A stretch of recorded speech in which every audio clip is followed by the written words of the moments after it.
You may have noticed that the platform defaults to English.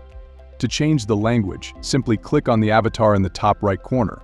From there, navigate to your profile settings where you can adjust the language and time zone settings. For instance, my preferred language is English, my country is the United States, and my time zone is America, New York. Additionally, within the avatar, you can manage and modify your subscription.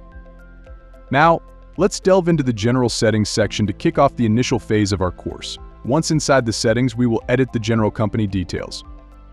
These details will be displayed by default in the files and documents generated within the platform, not meaning you can't edit them in the future. Initially, we'll input our company name, address, and tax identification number tax ID, which may vary depending on the country, such as TIN, EIN, RFC, RUT, or equivalent. Following the company details, we'll encounter specific regional settings. These settings enable us to tailor our account based on our geographical location. Initially, we'll specify the currency for platform operations, the primary time zone for the organization, the language preference, and the fiscal identification name. An important aspect to highlight is that both the time zone and language settings will be applied to all users created within our organization from this point forward.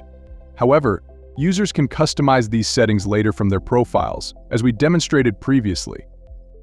Once we've finalized these adjustments, we simply click Save, marking the completion of the initial setup phase.